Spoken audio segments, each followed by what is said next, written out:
ਸਤਿ ਸ਼੍ਰੀ ਅਕਾਲ ਜੀ, ਤੁਸੀਂ ਦੇਖ ਰਹੇ ਹੋ ਪੰਜਾਬ ਮੇਲ USA TV। ਮੈਂ ਸੁਖਦੀਪ ਕੌਰ ਸੰਧੂ। ਮੈਂ ਹਾਂ ਸੰਜੀਵ ਯਸ਼ ਖੰਨਾ, ਤੁਹਾਡਾ ਸਾਰਿਆਂ ਦਾ ਸਵਾਗਤ ਕਰਦੇ ਹਾਂ ਕਰੰਟ ਨਿਊਜ਼ ਐਂਡ ਵਿਊਜ਼ ਦੇ ਵਿੱਚ। ਸੋ ਸਭ ਤੋਂ ਪਹਿਲਾਂ ਅਸੀਂ ਖਬਰ ਲੈਂਦੇ ਹਾਂ ਅਮਰੀਕਾ ਦੀ। ਫਲੋਰੀਡਾ ਤੋਂ 3 ਬੰਦੇ ਕਾਬੂ ਕੀਤੇ ਨੇ ਭਾਰਤ ਦੇ, ਜਿਨ੍ਹਾਂ ਨੂੰ ਆਲਰੇਡੀ ਡਿਪੋਰਟ ਕਰ ਦਿੱਤਾ ਗਿਆ ਸੀ, ਪਰ ਫਿਰ ਵੀ ਉਹ ਕਿਸੇ ਤਰੀਕੇ ਪਹੁੰਚਣਾ ਚਾਹੁੰਦੇ ਨੇ ਅਮਰੀਕਾ। ਪਰ ਇਮੀਗ੍ਰੇਸ਼ਨ ਵਾਲਿਆਂ ਨੇ ਉਹਨਾਂ ਨੂੰ ਫਲੋਰੀਡਾ 에ਅਰਪੋਰਟ ਤੇ ਫੜ ਲਿਆ ਜਦੋਂ ਉਹ ਪਲੇਨਸ ਦੇ ਵਿੱਚ ਬੈਠਣ ਦੀ ਤਿਆਰੀ ਕਰ ਰਹੇ ਸੀ ਜੀ।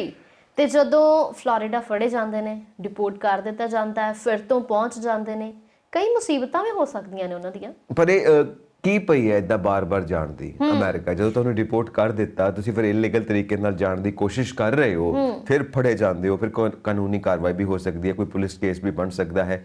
ਮਤਲਬ ਤੁਸੀਂ ਦੁਬਾਰਾ ਜਾਣ ਦੀ ਟਰਾਈ ਕਰਦੇ ਕਿਉਂ ਪਏ ਹੋ? ਪਹਿਲਾਂ ਤਾਂ ਇਹ ਗੱਲ ਸਮਝ ਨਹੀਂ ਆਉਂਦੀ ਕਿ ਸਾਡੇ ਭਾਰਤ ਵਿੱਚ ਕਿਹੜੀ ਕਮੀ ਹੈ ਜਿਹੜੀ ਤੁਸੀਂ ਇਸ ਕਰਕੇ ਭਾਰਤ ਨੂੰ ਛੱਡ ਕੇ ਬਾਹਰ ਜਾਣਾ ਚਾਹੁੰਦੇ ਹੋ, ਔਰ ਉਹ ਵੀ ਗੈਰ ਕਾਨੂੰਨੀ ਤਰੀਕੇ ਦੇ ਨਾਲ। ਕਮੀਆਂ ਤਾਂ ਖੈਰ ਮੈਨੂੰ ਲੱਗਦਾ ਭਾਰਤ ਦੇ ਵਿੱਚ ਬਹੁਤ ਸਾਰੀਆਂ ਨੇ। ਬੇਰੁਜ਼ਗਾਰੀ ਦੀ ਕਮੀ ਹੈ, ਲੋਕਾਂ ਨੂੰ ਰੁਜ਼ਗਾਰ ਨਹੀਂ ਮਿਲ ਰਿਹਾ, ਇੰਨੀਆਂ ਡਿਗਰੀਆਂ ਜਿਹੜੀਆਂ ਨੇ ਉਹ ਹੱਥ ਦੇ ਵਿੱਚ ਪਈਆਂ ਨੇ।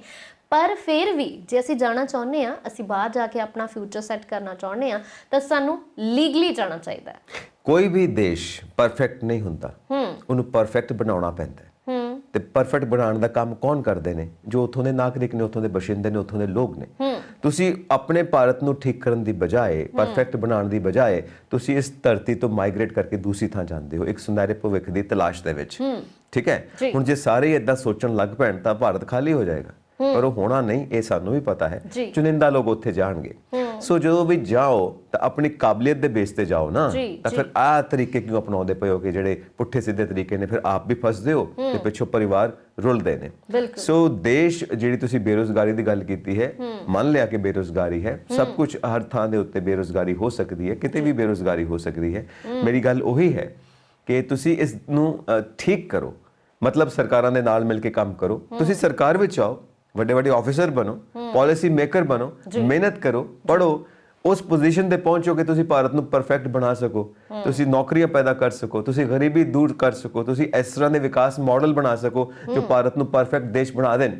ਤੁਸੀਂ ਇਸ ਤਰ੍ਹਾਂ ਦੇ ਕੰਮ ਕਿਉਂ ਨਹੀਂ ਕਰਦੇ? ਭਗਤ ਸਿੰਘ ਨੇ ਵੀ ਤਾਂ ਚੁਣਿਆ ਸੀ ਇੱਕ ਰਸਤਾ ਦੇਸ਼ ਨੂੰ ਆਜ਼ਾਦ ਕਰਾਉਣ ਦਾ, ਕਰਤਾਰ ਸਿੰਘ ਸਰਾਭਾ ਨੇ ਵੀ ਚੁਣਿਆ ਸੀ, ਚੰਦਰ ਸ਼ੇਖਰ ਆਜ਼ਾਦ ਨੇ ਵੀ ਚੁਣਿਆ ਸੀ। ਜੇ ਮੈਂ ਗਿਣਾਉਣ ਬੈਠਾ ਤਾਂ ਆਪਣਾ ਪ੍ਰੋਗਰਾਮ ਛੋਟਾ ਪੈ ਜਾਣਾ, ਇੰਨੀ ਲੰਬੀ ਲਿਸਟ ਹੋਏਗੀ। ਸੋ ਫਾਂਸੀ ਦੇ ਤਖਤਿਆਂ ਦੇ ਵੀ ਚੜੇ ਦੇਸ਼ ਨੂੰ ਪਰਫੈਕਟ ਬਣਾਉਣ ਦੇ ਵਾਸਤੇ।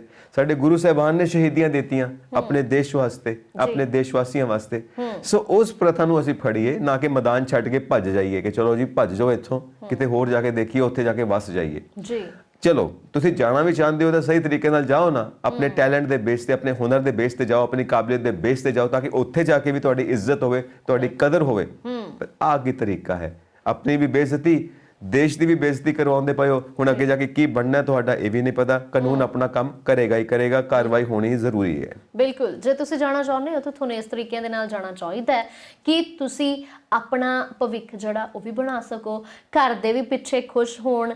ਪਹੁੰਚ ਗਿਆ ਮੁੰਡਾ, ਕਿਉਂਕਿ ਬਹੁਤ ਸਾਰੇ ਕਈ ਵਾਰੀ ਏਦਾਂ ਹੋ ਜਾਂਦਾ ਕਿ ਬੱਚੇ ਚੁਣ ਲੈਂਦੇ ਨੇ ਗਲਤ ਰਸਤਾ, ਜਿਹੜਾ ਇਲੀਗਲੀ ਤਰੀਕੇ ਦੇ ਨਾਲ ਜਾਂਦੇ ਨੇ। ਫਿਰ ਕਿੰਨੇ ਮਹੀਨੇ ਘਰਦਿਆਂ ਦੀ ਜਿਹੜੀ ਤਾਂਘ ਹੁੰਦੀ ਹੈ ਕਿ ਬੱਚਾ ਪਹੁੰਚ ਜਾਵੇ ਸਹੀ, ਅਰਦਾਸਾਂ ਬੇਨਤੀਆਂ ਕਰਦੇ ਨੇ। ਸੋ ਇਹਨਾਂ ਤੋਂ ਜੇ ਛੁਟਕਾਰਾ ਪਾਉਣਾ ਤਾਂ ਲੀਗਲੀ ਤਰੀਕਾ ਅਪਣਾ ਕੇ ਜਾਣਾ ਚਾਹੀਦਾ। ਬਿਲਕੁਲ ਜਾਣਾ ਚਾਹੀਦਾ, ਲੀਗਲੀ ਤਰੀਕਾ ਹੀ, ਹਰ ਕੰਮ ਲੀਗਲ ਤਰੀਕੇ ਨਾਲ ਹੀ ਕਰਨਾ ਚਾਹੀਦਾ ਹੈ, ਤਾਂ ਕਿ ਸਾਨੂੰ ਵੀ ਮਾਣ ਹੋਵੇ। ਤੁਸੀਂ ਉੱਥੇ ਜਾ ਕੇ ਨਾਮ ਨਾ ਖੱਟੋ, ਵੱਡੇ ਵੱਡੇ ਕੰਮ ਕਰੋ, ਕਿਉਂਕਿ ਬੈਠੇ ਨਹੀਂ ਹੈਗੇ ਕੈਨੇਡਾ ਦੇ ਵਿੱਚ, ਅਮਰੀਕਾ ਦੇ ਵਿੱਚ, ਦੁਨੀਆ ਦੇ ਕਿਸ ਕੋਨੇ 'ਚ ਨਹੀਂ ਭਾਰਤੀ ਹੈਗੇ, ਪੰਜਾਬੀ ਹੈਗੇ, ਤਾਂ ਉਹ ਸਰਕਾਰਾਂ ਤੱਕ ਚਲਾ ਰਹੇ ਨੇ, ਉੱਥੇ ਤੱਕ ਪਹੁੰਚੇ ਨੇ, ਵੱਡੇ ਵੱਡੇ ਅਹੁਦਿਆਂ ਦੇ ਸਾਇੰਟਿਸਟ ਬੈਠੇ ਹੋਏ ਨੇ।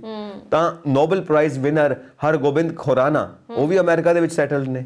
ਸੋ ਏਡੇ ਵੱਡੇ ਮਹਾਨ ਲੋਕ, ਮਹਾਨ ਸ਼ਖਸੀਅਤਾਂ ਬੈਠੀਆਂ ਨੇ। ਆਹ ਤੁਸੀਂ ਕਿਹੜਾ ਕਾਰਾ ਫੜਿਆ ਹੋਇਆ ਕਿ ਇਲੀਗਲ ਤਰੀਕੇ ਨਾਲ ਉੱਥੇ ਪਹੁੰਚੋ? ਸੋ ਇਹ ਬਿਲਕੁਲ ਗਲਤ ਹੈ। ਇਸ ਤਰ੍ਹਾਂ ਦੇ ਕੰਮ ਨਹੀਂ ਕਰਨੇ ਚਾਹੀਦੇ। ਜੋ ਕੰਮ ਕਰੋ ਸਹੀ ਕਰੋ। ਜ਼ਿੰਦਗੀ ਹਮੇਸ਼ਾ ਸਹੀ ਰਾਹ ਤੇ ਚੱਲਣੀ ਚਾਹੀਦੀ ਹੈ, ਤਾਂ ਹੀ ਸਹੀ ਨਤੀਜੇ ਸਾਹਮਣੇ ਆਉਂਦੇ ਨੇ। ਹਰ ਕੋਈ ਬਾਹਰ ਜਾਣ ਵਾਸਤੇ ਉਤਾਵਲਾ ਤਾਂ ਹੁੰਦਾ ਹੈ, ਫਿਰ ਉੱਥੇ ਜਾ ਕੇ ਪੱਕੇ ਹੋਣ ਦੀ ਵੀ ਤਾਂਘ ਹੁੰਦੀ ਹੈ। ਤੇ ਕੈਨੇਡਾ ਦੇ ਵਿੱਚ ਜਿੰਨੇ ਲੋਕ ਗਏ ਨੇ ਉਹਨਾਂ ਦਾ ਰਾਹ ਸੁਖਾਲਾ ਹੋਣ ਵਾਲਾ ਹੈ, ਕਿਉਂਕਿ PR ਜਿਹੜੀਆਂ ਨੇ ਉਹ ਮਿਲਣ ਵਾਲੀਆਂ ਨੇ। 1 ਮਹੀਨੇ ਦੇ ਵਿੱਚ 14,000 ਅਰਜ਼ੀਆਂ ਦਾ ਨਿਪਟਾਰਾ ਹੋਣ ਵਾਲਾ। ਬਿਲਕੁਲ ਜੀ, ਲੱਖਾਂ ਅਰਜ਼ੀਆਂ ਪਈਆਂ ਨੇ ਪੈਂਡਿੰਗ, ਕਿਉਂਕਿ ਕੋਵਿਡ ਕਰਕੇ ਬਹੁਤ ਜ਼ਿਆਦਾ ਪੈਂਡਿੰਗ ਨੇ। ਤਾਂ ਸਿਹਤ ਸਹੂਲਤਾਂ ਦੇ ਖੇਤਰ ਦੇ ਵਿੱਚ, ਖੇਤੀਬਾੜੀ ਦੇ ਖੇਤਰ ਦੇ ਵਿੱਚ, ਔਰ ਸਟੱਡੀ ਵੀਜ਼ਾ ਜਿਹੜਾ ਜਾਣ ਜਾਂਦੇ ਨੇ ਸਟੂਡੈਂਟਸ, ਉਹਨਾਂ ਵਾਸਤੇ ਇਹ PR ਦੀ ਆਪਸ਼ਨਸ ਬਹੁਤ ਜ਼ਿਆਦਾ ਖੁੱਲ ਚੁੱਕੀਆਂ ਨੇ। ਔਰ ਉਮੀਦ ਹੈ ਕਿ ਉਹਨਾਂ ਨੂੰ PR ਮਿਲੇਗੀ ਤਾਂ ਬਾਕੀ ਲੋਕ ਸੈਟਲ ਹੋਣਗੇ, ਸੁਪਨੇ ਪੂਰੇ ਕਰਨਾ ਚਾਹੁੰਦੇ ਨੇ ਜਿਹੜੇ ਕੈਨੇਡਾ ਜਾ ਕੇ ਉਹ ਆਪਣੇ ਸੁਪਨੇ ਪੂਰੇ ਕਰਨਗੇ। ਤਾਂ ਜਿਹੜਾ ਇਮੀਗ੍ਰੇਸ਼ਨ ਡਿਪਾਰਟਮੈਂਟ ਹੈ ਕੈਨੇਡਾ ਦਾ, ਉਸਨੇ ਇਹ ਅਨਾਉਂਸ ਕੀਤਾ ਹੈ ਕਿ ਬਹੁਤ ਜਲਦੀ ਨਿਪਟਾਰਾ ਹੋਏਗਾ, ਕਿਉਂਕਿ ਲੱਖਾਂ ਦੇ ਵਿੱਚ ਪੈਂਡਿੰਗ ਹੋ ਗਈਆਂ ਸੀ, ਕੰਮ ਹੀ ਨਹੀਂ ਹੋ ਪਾ ਰਿਹਾ ਸੀ, ਸਟਾਫ ਛੁੱਟੀ ਤੇ ਸੀਗਾ। ਕਈ ਥਾਂ ਦੇ ਉੱਤੇ ਤੁਸੀਂ ਦੇਖੋ ਕਿ ਆਫਿਸਿਸ ਟੋਟਲੀ ਬੰਦ ਨੇ, ਸਟਾਫ ਪੂਰਾ ਨਹੀਂ ਹੈ, ਤਾਂ ਇਸ ਕਰਕੇ ਕੰਮ ਪੈਂਡਿੰਗ ਹੋਣਾ ਹੀ ਸੀ।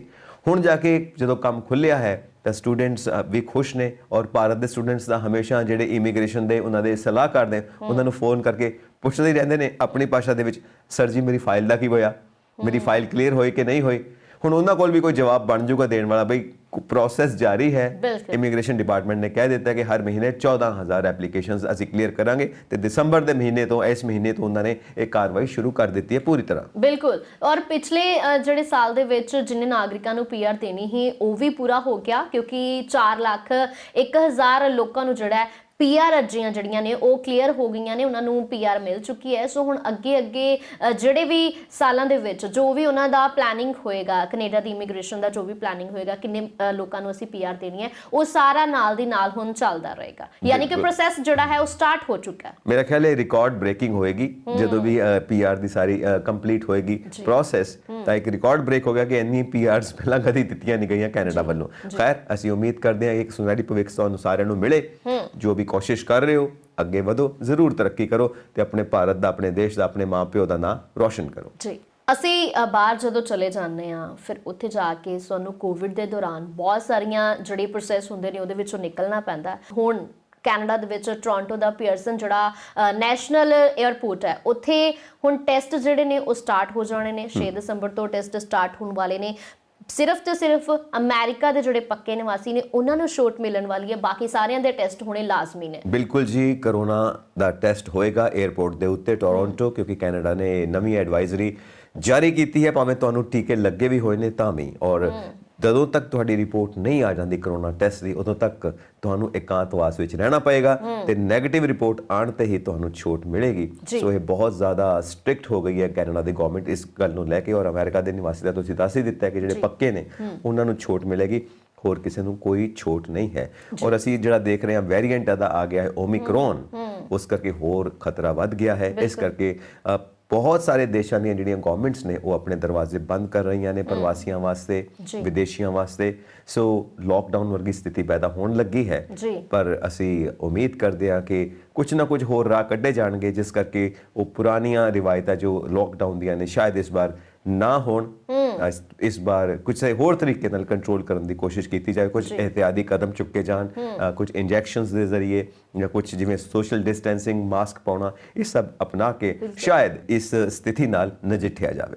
ਬਿਲਕੁਲ, ਜੇ ਅਸੀਂ ਝਾਤ ਮਾਰ ਲਈਏ ਅਮਰੀਕਾ ਦੇ ਰਾਸ਼ਟਰਪਤੀ ਜੋ ਬਾਈਡਨ ਸਾਹਿਬ ਨੇ ਵੀ, ਉਹਨਾਂ ਨੇ ਵੀ ਕਿਹਾ ਸੀ ਕਿ ਮੇਰੀ ਜਿਹੜੀ ਅਗਲੀ ਰਣਨੀਤੀ ਹੋਏਗੀ ਉਹਦੇ ਵਿੱਚ ਮੈਂ ਨਹੀਂ ਚਾਹਾਂਗਾ ਕਿ ਤਾਲਾਬੰਦੀ ਹੋਵੇ, ਕਿਉਂਕਿ ਬਹੁਤ ਸਾਰੇ ਦੇਸ਼ਾਂ ਨੇ ਜਿਹੜੀ ਤਾਲਾਬੰਦੀ ਕਰ ਦਿੱਤੀ ਹੈ। ਉਹਨਾਂ ਨੇ ਕਿਹਾ ਕਿ ਮੈਂ ਇਹਨਾਂ ਤਾਲਾਬੰਦੀ ਤੋਂ ਇਲਾਵਾ ਜਿਹੜੀਆਂ ਨੇ ਗਾਈਡਲਾਈਨਸ ਜਾਰੀ ਕਰਾਂਗੇ। ਹੁਣ ਦੇਖਣ ਵਾਲੀ ਗੱਲ ਇਹ ਹੋਏਗੀ ਕਿ ਕਿਹੜੀਆਂ ਗਾਈਡਲਾਈਨਸ ਜਾਰੀ ਹੁੰਦੀਆਂ ਨੇ, ਕਿਹੜੇ ਢੰਗ ਤਰੀਕੇ ਅਪਣਾਏ ਜਾਂਦੇ ਨੇ ਕਿ ਓਮਿਕਰੋਨ ਤੋਂ ਬਚਿਆ ਜਾ ਸਕੇ। ਬਿਲਕੁਲ। ਸੋ ਬਾਈਡਨ ਸਾਹਿਬ ਨੇ ਬਿਲਕੁਲ ਸਹੀ ਗੱਲ ਕਹੀ ਹੈ ਕਿ ਅਸੀਂ ਇਕਨੋਮੀ ਨੂੰ ਹੋਰ ਜ਼ਿਆਦਾ ਨੁਕਸਾਨ ਨਹੀਂ ਪਹੁੰਚਾ ਸਕਦੇ, ਸਭ ਕੁਝ ਕਲੋਜ਼ ਨਹੀਂ ਕਰ ਸਕਦੇ। ਇਸ ਕਰਕੇ ਬੂਸਟਰ ਖੁਰਾਕ ਲੈਣਾ ਸ਼ੁਰੂ ਕਰੋ, ਕਿਉਂਕਿ ਓਮਿਕਰੋਨ ਦਾ ਜੋ ਖਤਰਾ ਹੈ 10 ਸੂਬਿਆਂ ਦੇ ਵਿੱਚ ਅਮਰੀਕਾ ਦੇ ਵਿੱਚ ਜ਼ਿਆਦਾ ਵੱਧ ਰਿਹਾ ਹੈ।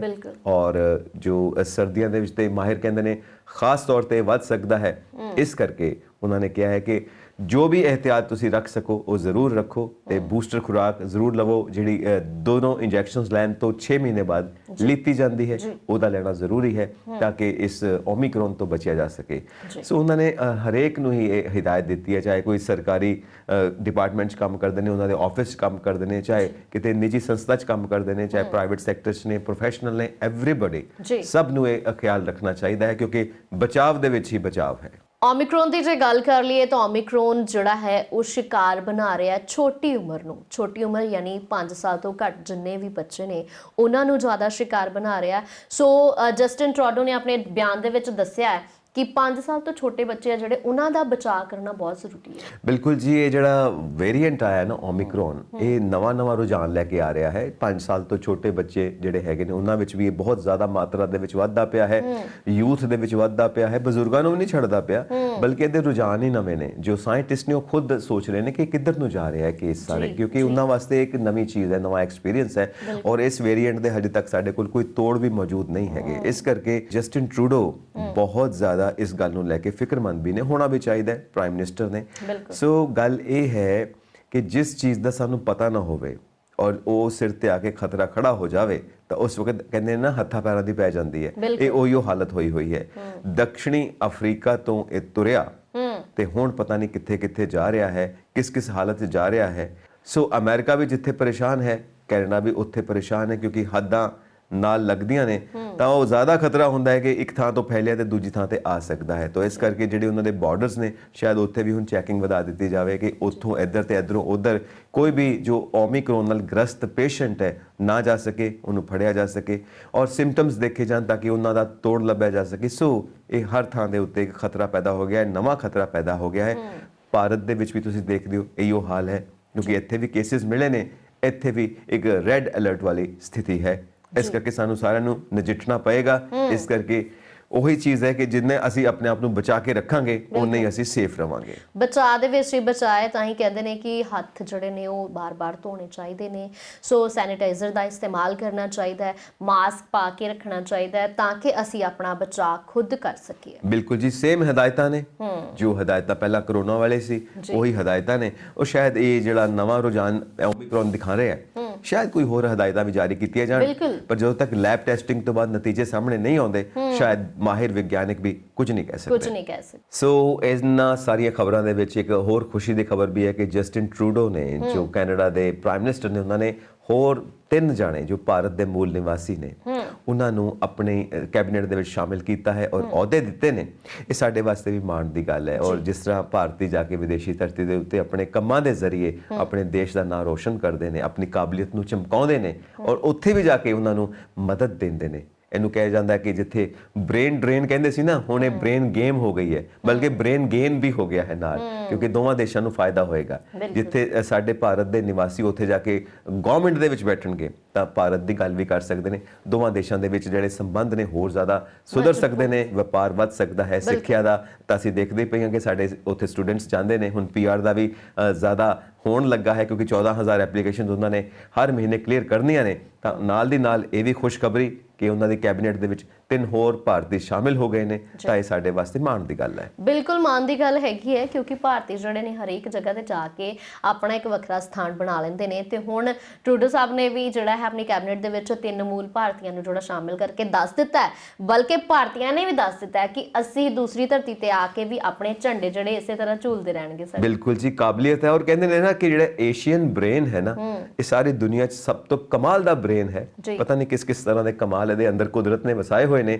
ਔਰ ਜੋ ਵੀ ਇਹਨਾਂ ਲੋਕਾਂ ਨੂੰ ਆਪਣੇ ਨਾਲ ਜੋੜਦਾ ਹੈ ਉਹ ਘਾਟੇ ਦਾ ਸੌਦਾ ਨਹੀਂ ਹੁੰਦਾ, ਹਮੇਸ਼ਾ ਫਾਇਦੇ 'ਚ ਰਹਿੰਦਾ ਹੈ। ਸੋ ਸੈਲੂਟ ਤੇ ਮੁਬਾਰਕਬਾਦ ਉਹਨਾਂ ਲੋਕਾਂ ਨੂੰ ਜੋ ਇਸ ਤਰ੍ਹਾਂ ਜਾ ਕੇ ਵਿਦੇਸ਼ੀ ਧਰਤੀ ਦੇ ਉੱਤੇ ਆਪਣੇ ਦੇਸ਼ ਦਾ ਨਾਂ ਰੋਸ਼ਨ ਕਰਦੇ ਨੇ ਤੇ ਆਪਣੀ ਕਾਬਲੀਅਤ ਦੇ ਸਿਰ ਦੇ ਉੱਤੇ ਆਪਣਾ ਨਾਂ ਵੀ ਰੋਸ਼ਨ ਕਰਦੇ ਨੇ। ਜੀ, ਪੰਜਾਬ ਦੀ ਸਭ ਤੋਂ ਵੱਡੀ ਖਬਰ ਜਿਹੜੀ ਹੈ ਉਹ ਸਾਹਮਣੇ ਆ ਰਹੀ ਹੈ, ਕਿਉਂਕਿ ਹਰ ਕੋਈ ਮੰਤਰੀ ਬਣਨਾ ਚਾਹੁੰਦਾ ਹੈ, ਹਰ ਕੋਈ ਉੱਚੇ ਅਹੁਦੇ ਤੇ ਆਉਣਾ ਚਾਹੁੰਦਾ ਹੈ। ਕੁਰਸੀ ਸਭ ਨੂੰ ਚਾਹੀਦੀ ਹੈ, ਜੇ ਉੱਚੀ ਕੁਰਸੀ ਮਿਲ ਜੇ ਕਹਿੰਦੇ ਉੱਥੋਂ ਨੀਚੇ ਬੈਠੇ ਜਿਹੜੇ ਸਾਰੇ ਲੋਕੀ ਨੇ ਉਹ ਦਿਖਦੇ ਰਹਿੰਦੇ ਨੇ। ਸੋ ਮੁੱਖ ਮੰਤਰੀ ਬਣਨਾ ਚਾਹੁੰਦੇ ਨੇ ਨਵਜੋਤ ਸਿੱਧੂ, ਤੇ ਜੇ ਹਾਈ ਕਮਾਂਡ ਇਸ ਦਾ ਫੈਸਲਾ ਕਰਦੀ ਹੈ ਉਹ ਬਣ ਸਕਣਗੇ ਕਿ ਨਹੀਂ ਬਣ ਸਕਣਗੇ। ਹੁਣ ਸਾਰਿਆਂ ਦੀਆਂ ਨਜ਼ਰਾਂ ਜਿਹੜੀਆਂ ਨੇ ਹਾਈ ਕਮਾਂਡ ਦੇ ਵੱਲ ਤੁਰੀਆਂ ਹੋਈਆਂ। ਚੰਨੀ ਸਾਹਿਬ ਨੇ ਕਿਹਾ ਹੈ, ਚੰਨੀ ਸਾਹਿਬ ਕਹਿੰਦੇ ਨੇ ਕਿ ਜੇ ਉਹ ਬਣਨਾ ਚਾਹੁੰਦੇ ਨੇ ਤਾਂ ਉਹਨਾਂ ਨੂੰ ਵੀ ਖੁਸ਼ੀ ਹੋਏਗੀ, ਕਿਉਂਕਿ ਉਹਨਾਂ ਦੇ ਵੱਡੇ ਭਰਾ ਵਾਕੜ ਨੇ, ਹਮੇਸ਼ਾ ਉਹਨਾਂ ਦੀਆਂ ਕਮੀਆਂ ਦੱਸਦੇ ਨੇ ਔਰ ਆਪਣੀ ਹੀ ਸਰਕਾਰ ਦੇ ਵਿਰੋਧ ਵਿੱਚ ਕਈ ਵਾਰ ਉਹ ਟਵੀਟ ਵੀ ਮਾਰਦੇ ਨੇ, ਬਿਆਨ ਵੀ ਦਿੰਦੇ ਨੇ ਕਿ ਤੁਸੀਂ ਆਹ ਕੰਮ ਠੀਕ ਨਹੀਂ ਕੀਤਾ, ਆਹ ਕੰਮ ਠੀਕ ਨਹੀਂ ਕੀਤਾ। ਤੇ ਚੰਨੀ ਸਾਹਿਬ ਕਹਿੰਦੇ ਕਿ ਇੱਕ ਵਧੀਆ ਮਿੱਤਰ ਤਾਂ ਉਹੀ ਹੁੰਦਾ ਜਿਹੜਾ ਸਾਡੀ ਸਾਨੂੰ ਕਮੀਆਂ ਦੱਸ ਸਕੇ। ਤਾਂ ਮੈਨੂੰ ਖੁਸ਼ੀ ਹੁੰਦੀ ਹੈ ਜਦੋਂ ਨਵਜੋਤ ਸਿੱਧੂ ਮੈਨੂੰ ਦੱਸਦੇ ਨੇ ਮੇਰੀਆਂ ਕਮੀਆਂ, ਤੇ ਜੋ ਹਾਈ ਕਮਾਂਡ ਫੈਸਲਾ ਕਰੇਗੀ ਚੱਲਣਾ ਤਾਂ ਉਹਦੇ ਮੁਤਾਬਿਕ ਹੀ ਹੈ। ਮੈਂ ਵੀ ਉਹਦੇ ਮੁਤਾਬਿਕ ਚੱਲਣਾ ਹੈ, ਸਿੱਧੂ ਸਾਹਿਬ ਨੇ ਵੀ ਉਹਦੇ ਮੁਤਾਬਿਕ ਚੱਲਣਾ ਹੈ, ਕਿਉਂਕਿ ਮੈਂ ਜੋ ਹਾਂ ਉਹ ਟੀਮ ਲੀਡਰ ਬਣ ਕੇ ਨਹੀਂ ਚੱਲਦਾ ਹੁੰਦਾ, ਮੈਂ ਟੀਮ ਵਰਕਰ ਬਣ ਕੇ ਚੱਲਦਾ ਹੁੰਦਾ, ਮੈਂ ਟੀਮ ਦਾ ਮੈਂਬਰ ਬਣ ਕੇ ਚੱਲਦਾ ਹੁੰਦਾ ਕਿ ਅਸੀਂ ਸਾਰੇ ਬਰਾਬਰ ਹਾਂ ਤੇ ਜੋ ਹਾਈ ਕਮਾਂਡ ਦਾ ਆਰਡਰ ਹੋਏਗਾ ਉਹਦੇ ਮੁਤਾਬਿਕ ਹੀ ਅਸੀਂ ਸਾਰੇ ਕੰਮ ਕਰਾਂਗੇ। ਹਾਈ ਕਮਾਂਡ ਨੇ ਫੈਸਲਾ ਲੈ ਲਵੇ ਕਿ ਸਿੱਧੂ ਸਾਹਿਬ ਕੈਂਡੀਡੇਟ ਹੋਣਗੇ ਸਨ 2022 ਦੇ ਵਿੱਚ CM ਦੇ, ਤਾਂ ਮੈਨੂੰ ਤਾਂ ਖੁਸ਼ੀ ਵਾਲੀ ਗੱਲ ਹੈ, ਮੈਨੂੰ ਇਤਰਾਜ਼ ਵਾਲੀ ਗੱਲ ਤਾਂ ਹੋ ਹੀ ਨਹੀਂ ਸਕਦੀ। ਬਿਲਕੁਲ, ਜੇ ਅਸੀਂ ਨਵਜੋਤ ਸਿੰਘ ਸਿੱਧੂ ਦੀ ਗੱਲ ਕਰ ਲਈਏ ਤਾਂ ਉਹਨਾਂ ਨੇ ਇੱਕ ਵਾਰ ਫਿਰ ਤੋਂ ਕਹਿ ਦਿੱਤਾ ਹੈ ਕਿ ਜਿਹੜਾ ਭਾਰਤ ਪਾਕਿਸਤਾਨ ਸਰਹੱਦ ਹੈ ਉਹ ਖੁੱਲਣੀ ਬਿਲਕੁਲ ਚਾਹੀਦੀ। ਉਹਨਾਂ ਨੇ ਵਕਾਲਤ ਕੀਤੀ ਇਸ ਚੀਜ਼ ਦੀ।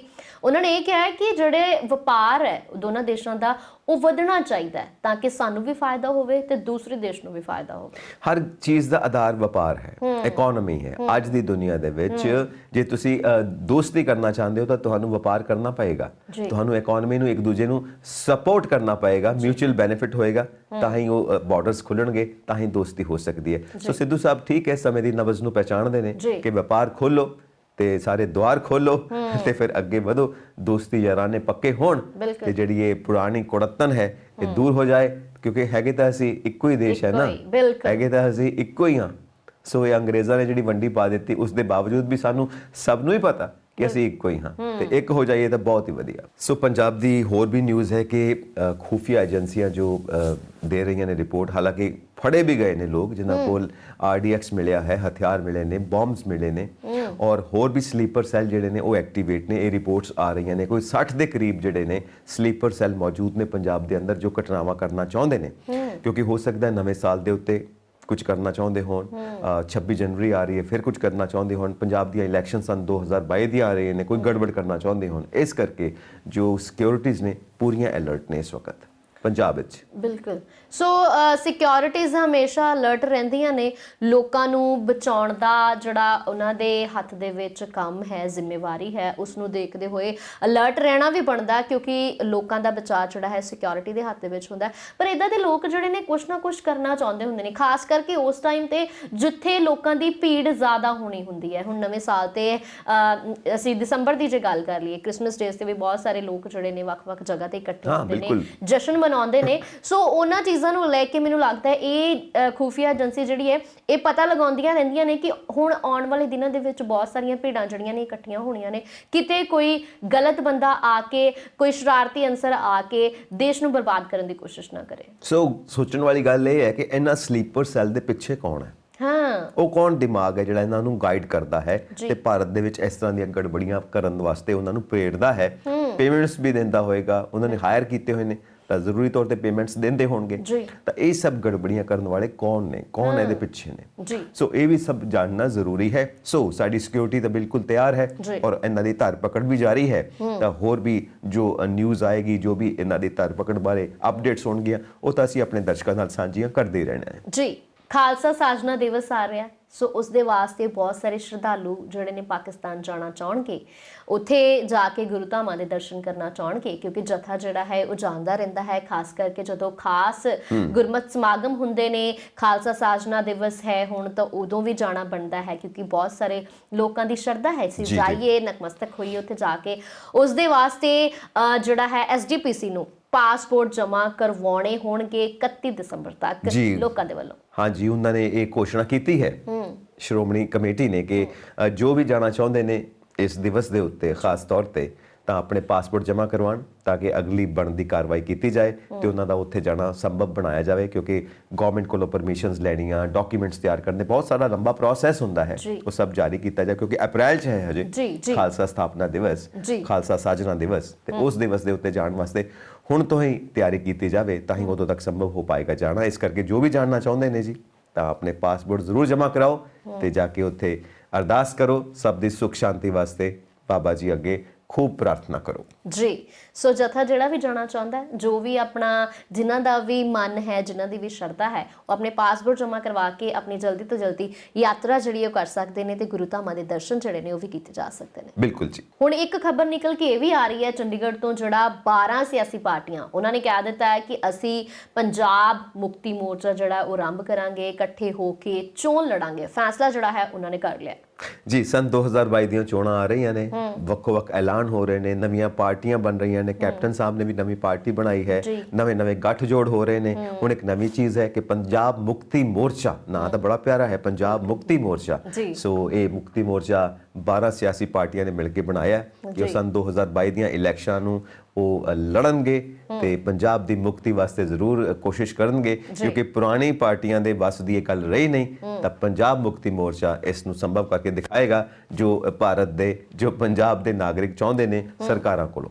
ਸੋ ਬਿਲਕੁਲ ਜੇ 12 ਸਿਆਸੀ ਪਾਰਟੀਆਂ ਇਕੱਠੇ ਹੋ ਕੇ ਕੰਮ ਕਰਨਾ ਚਾਹੁੰਦੀਆਂ ਨੇ ਤਾਂ ਬਿਲਕੁਲ ਪੰਜਾਬ ਜਿਹੜਾ ਸੁਧਰ ਸਕਦਾ ਹੈ, ਪੰਜਾਬ ਫਿਰ ਤੋਂ ਬਹਾਲ ਹੋ ਸਕਦਾ ਹੈ, ਫਿਰ ਤੋਂ ਜਿਹੜਾ ਹੈ ਚੰਗੇ ਰਸਤੇ ਜਿਹੜੇ ਨੇ ਉਹ ਮਿਲ ਸਕਦੇ ਨੇ ਲੋਕਾਂ ਨੂੰ ਤੇ ਸੁੱਖ ਦਾ ਸਾਹ ਵੀ ਆਏਗਾ। ਮੈਂ ਪਹਿਲਾਂ ਵੀ ਇਹ ਗੱਲ ਕੀਤੀ ਸੀ ਕਿ ਕੋਈ ਵੀ ਦੇਸ਼ ਪਰਫੈਕਟ ਨਹੀਂ ਹੁੰਦਾ, ਉਹਨੂੰ ਪਰਫੈਕਟ ਬਣਾਉਣਾ ਪੈਂਦਾ।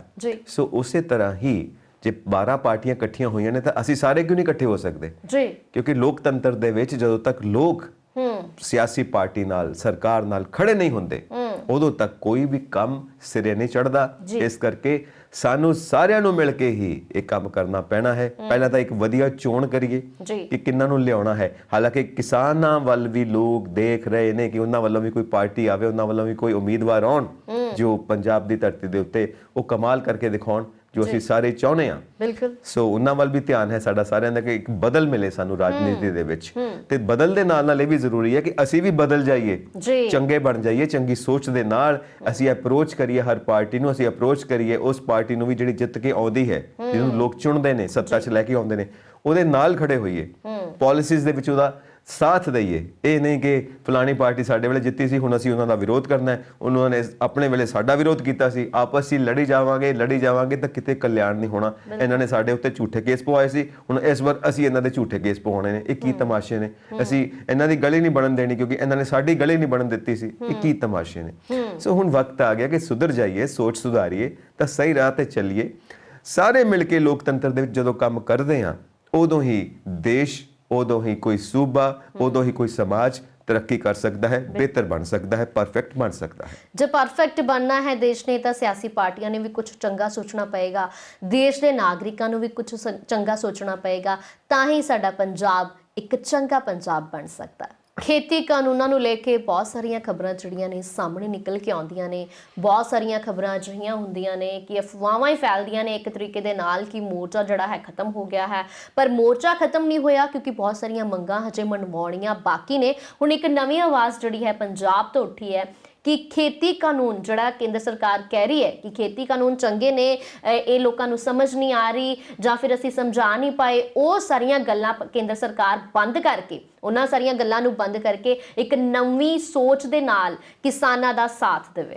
ਬਿਲਕੁਲ, ਕਿਉਂਕਿ ਹਜੇ ਤੱਕ ਇਹੀ ਗੱਲ ਹੋ ਰਹੀ ਹੈ ਕਿ ਖੇਤੀ ਕਾਨੂੰਨ ਤਾਂ ਬਿਲਕੁਲ ਸਹੀ ਨੇ ਪਰ ਅਸੀਂ ਸਮਝਾ ਨਹੀਂ ਪਾਏ, ਸਾਡੀ ਤਪੱਸਿਆ 'ਚ ਕਮੀ ਰਹਿ ਗਈ। ਜਿਸ ਤਰ੍ਹਾਂ ਇਹ ਸਾਰੀਆਂ ਗੱਲਾਂ ਸਾਹਮਣੇ ਆਉਂਦੀਆਂ ਨੇ ਤਾਂ ਪੰਜਾਬ ਦੀ ਧਰਤੀ ਤੋਂ ਇੱਕ ਆਵਾਜ਼ ਉੱਠ ਰਹੀ ਹੈ ਕਿ ਬਈ ਇਹ ਗੱਲ ਕਰਨੀ ਬੰਦ ਕਰੋ। ਕਿਸਾਨਾਂ ਨੂੰ ਸਮਝ ਪੈ ਗਈ ਹੈ, ਉਹਨਾਂ ਨੂੰ ਸਮਝ ਆ ਗਈ ਹੈ, ਤਾਂ ਹੀ ਅੰਦੋਲਨ ਸ਼ੁਰੂ ਹੋਇਆ ਹੈ।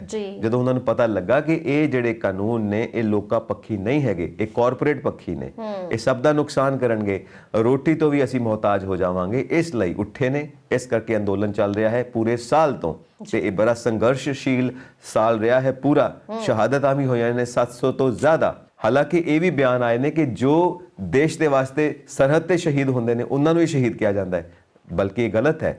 ਜੋ ਕਿਸੇ ਕੌਜ਼ ਵਾਸਤੇ ਚਾਹੇ ਦੇਸ਼ ਦੇ ਅੰਦਰ ਹੀ ਸ਼ਹੀਦ ਕਿਉਂ ਨਹੀਂ ਹੁੰਦਾ, ਉਹ ਵੀ ਸ਼ਹੀਦ ਹੈ। ਇਸ ਕਰਕੇ ਕਿਸਾਨਾਂ ਨੂੰ ਸ਼ਹੀਦ ਦਾ ਦਰਜਾ ਦਿੱਤਾ ਜਾਣਾ ਚਾਹੀਦਾ ਹੈ। ਜੋ ਕਿਸਾਨੀ ਅੰਦੋਲਨ ਦੇ ਵਿੱਚ ਸ਼ਹੀਦ ਹੋਏ ਨੇ 700 ਤੋਂ ਜ਼ਿਆਦਾ ਨੇ, ਔਰ ਉਹਨਾਂ ਨੂੰ ਬਣਦਾ ਮੁਆਵਜ਼ਾ ਜੋ ਵੀ ਉਹਨਾਂ ਦੇ ਬਣਦੇ ਹੱਕ ਨੇ ਉਹ ਵੀ ਸਰਕਾਰ ਵੱਲੋਂ ਦਿੱਤੇ ਜਾਣੇ ਚਾਹੀਦੇ ਨੇ, ਕਿਉਂਕਿ ਅਸੀਂ ਸਾਰੇ ਉਹਨਾਂ ਨੂੰ ਸੈਲੂਟ ਕਰਦੇ ਹਾਂ। ਸਾਡੇ ਵਾਸਤੇ ਉਹ ਸ਼ਹੀਦ ਨੇ ਕਿਉਂਕਿ ਵਾਕਈ ਉਹਨਾਂ ਨੇ ਇਹ ਦੂਸਰੀ ਸੰਘਰਸ਼ ਦੀ ਲੜਾਈ ਜੋ ਦੇਸ਼ ਦੀ ਆਜ਼ਾਦੀ ਵਾਸਤੇ ਲੜੀ ਹੈ, ਇਹ ਆਜ਼ਾਦੀ ਕਿਸ ਤੋਂ? ਗਲਤ ਸੋਚ ਤੋਂ। ਸੋ ਇਹ ਆਜ਼ਾਦੀ ਕਿਸ ਤੋਂ? ਇਹ ਆਜ਼ਾਦੀ ਮਾਹਿਰ ਕਹਿੰਦੇ ਨੇ ਉਹਨਾਂ ਕਾਰਪੋਰੇਟਸ ਤੋਂ ਜੋ ਸਭ ਕੁਝ ਕਬਜ਼ਾ ਕਰਨਾ ਚਾਹੁੰਦੇ ਨੇ, ਔਰ ਬਿਲਕੁਲ ਗਲਤ ਸੋਚ ਦੇ ਨਾਲ ਕਿ ਅਸੀਂ ਸਾਰੇ ਦਾਣੇ ਦਾਣੇ ਤੋਂ ਮੁਹਤਾਜ ਹੋ ਜਾਈਏ ਔਰ ਉਹ ਕੀਮਤਾਂ ਖੁਦ ਤੈਅ ਕਰਨ ਔਰ ਇੰਨੀਆਂ ਜ਼ਿਆਦਾ ਖਾਣੇ ਦੀਆਂ ਕੀਮਤਾਂ ਹੋ ਜਾਣ ਕਿ ਅਸੀਂ ਅਫੋਰਡ ਨਾ ਕਰ ਸਕੀਏ। ਇਸ ਕਰਕੇ ਕਿਸਾਨ ਉਸ ਕੌਜ਼ ਵਾਸਤੇ ਖੜੇ ਹੋਏ ਨੇ, ਸਾਡੇ ਸਾਰਿਆਂ ਵਾਸਤੇ ਖੜੇ ਹੋਏ ਨੇ। ਇਸ ਕਰਕੇ ਜੋ ਉਹਨਾਂ ਨੇ ਜਾਨ ਦਿੱਤੀ ਹੈ ਉਹ ਵਾਕਈ ਸ਼ਹੀਦ ਨੇ। ਚਾਹੇ ਸਰਹੱਦ ਤੇ ਕੋਈ ਸ਼ਹੀਦ ਹੁੰਦਾ ਹੈ ਦੇਸ਼ ਵਾਸਤੇ, ਚਾਹੇ ਕੋਈ ਦੇਸ਼ ਦੇ ਅੰਦਰ ਸ਼ਹੀਦ ਹੁੰਦਾ ਹੈ ਦੇਸ਼ ਵਾਸਤੇ, ਦੇਸ਼ ਵਾਸੀਆਂ ਵਾਸਤੇ, ਉਹ ਸਾਰੇ ਸ਼ਹੀਦ ਨੇ। ਤਾਂ ਇਸ ਕਰਕੇ ਪੰਜਾਬ ਦੀ ਧਰਤੀ ਤੋਂ ਇਹ ਗੱਲ ਉੱਠ ਰਹੀ ਹੈ ਕਿ ਬਈ ਇਹ ਕਾਨੂੰਨ ਵਾਕਈ ਗਲਤ ਸੀਗੇ। ਕਿਸਾਨਾਂ ਨੂੰ ਸਮਝ ਆ ਗਏ ਨੇ, ਸਮਝ ਆ ਚੁੱਕੇ ਨੇ, ਬਲਕਿ ਤੁਹਾਨੂੰ ਵੀ ਇਹ ਚੀਜ਼ ਸਮਝ ਆਣੀ ਚਾਹੀਦੀ ਹੈ ਕਿ ਇਹ ਸੰਵਿਧਾਨ ਦੇ ਵੀ ਖਿਲਾਫ ਹੈ ਜੋ ਇਹ ਕਾਨੂੰਨ ਤੁਸੀਂ ਲੈ ਕੇ ਆਏ ਹੋ। ਇਸ ਕਰਕੇ ਸਭ ਨੂੰ ਸਮਝ ਆਏ ਹੋਣੇ, ਸਾਰੇ ਦੇਸ਼ ਵਾਸੀਆਂ ਨੂੰ, ਕਿ ਸਾਰੀ ਦੁਨੀਆ ਨੂੰ ਸਮਝ ਆ ਗਈ ਹੈ, ਸਮਝ ਆ ਗਿਆ ਕਿ ਇਹ ਚੀਜ਼ ਜਿਹੜੀ ਹੈ ਬਿਲਕੁਲ ਗਲਤ ਹੈ। ਇਹ ਤਿੰਨੋਂ ਕਾਨੂੰਨ ਤਾਂ ਹੀ ਤਾਂ ਸਰਕਾਰ ਨੇ ਵਾਪਸ ਲਏ ਨੇ ਔਰ ਸਰਕਾਰ ਨੂੰ ਹੋਰ ਵੀ ਮੰਗਾਂ ਜਿਹੜੀਆਂ ਨੇ ਮੰਨਣੀਆਂ ਪੈਣੀਆਂ। ਬਿਲਕੁਲ, ਔਰ ਜਿਹੜੇ ਇਹ ਮਾਡਲਸ ਨੇ ਨਾ, ਇਹ ਕਿਸਾਨੀ ਦੇ ਜਿਹੜੇ ਮਾਡਲ ਨੇ, ਇਹ ਸਿਰਫ ਭਾਰਤ ਦੀ ਧਰਤੀ ਤੇ ਹੀ ਫੇਲ ਨਹੀਂ ਹੋਣਗੇ, ਇਹ ਬਾਕੀ ਦੇਸ਼ਾਂ 'ਚ ਅਪਲਾਈ ਹੋਏ ਨੇ, ਆਸਟ੍ਰੇਲੀਆ 'ਚ ਅਪਲਾਈ ਹੋਏ ਨੇ, ਅਮਰੀਕਾ 'ਚ ਅਪਲਾਈ ਹੋਏ ਨੇ, ਜਿੱਥੇ ਜਿੱਥੇ ਫਿਲੀਪੀਨਸ 'ਚ ਅਪਲਾਈ ਹੋਏ ਨੇ, ਜਿੱਥੇ ਜਿੱਥੇ ਵੀ ਇਹ ਮਾਡਲਸ ਅਪਲਾਈ ਹੋਏ ਨੇ ਉੱਥੇ ਫੇਲੂਅਰ ਹੋਈ ਹੈ, ਉੱਥੇ ਫਲॉप ਹੋਏ ਨੇ, ਸਾਰਿਆਂ ਦਾ ਨੁਕਸਾਨ ਹੋਇਆ ਹੈ। ਔਰ ਉਹੀ ਹਿਸਟਰੀ ਇੱਥੇ ਰਿਪੀਟ ਹੋਏਗੀ ਜੇ ਇੰਡੀਆ ਦੇ ਵਿੱਚ ਇਹ ਕਾਨੂੰਨ ਲਾਗੂ ਕਰਾਂਗੇ। ਇਸ ਕਰਕੇ ਕਿਸਾਨ ਇਹ ਸਭ ਕੁਝ ਸਮਝਦੇ ਨੇ, ਸਾਰੇ ਜਾਣੇ, ਸਾਰੇ ਦੇਸ਼ ਵਾਸੀ, ਸਾਰੀ ਦੁਨੀਆ ਦੇ ਵਾਸੀ ਇਹ ਸਮਝਦੇ ਨੇ। ਇਸ ਕਰਕੇ ਇਹਨਾਂ ਕਾਨੂੰਨਾਂ ਨੂੰ ਵਾਪਸ ਲੈ ਕੇ ਬਹੁਤ ਵਧੀਆ ਕੀਤਾ। ਮਾਹਿਰ ਕਹਿੰਦੇ ਨੇ ਦੇਰ ਆਏ ਦਰੁਸਤ ਆਏ, ਬਹੁਤ ਵਧੀਆ ਜੀ। ਸੋ ਇਹ ਸਨ ਸਾਡੀਆਂ ਅੱਜ ਦੀਆਂ ਨਿਊਜ਼ ਤੇ ਉਹਨਾਂ ਤੇ ਡਿਫਰੈਂਟ ਵਿਊਜ਼। ਸੋ ਅਗਲੀ ਵਾਰ ਨਵੀਆਂ ਖਬਰਾਂ ਦੇ ਨਾਲ ਤੇ ਨਵੇਂ ਵਿਊਜ਼ ਦੇ ਨਾਲ ਫਿਰ ਤੋਂ ਹਾਜ਼ਰ ਹੋਵਾਂਗੇ। ਦਿਓ ਇਜਾਜ਼ਤ। ਸਤਿ ਸ਼੍ਰੀ ਅਕਾਲ। ਸਤਿ ਸ਼੍ਰੀ ਅਕਾਲ।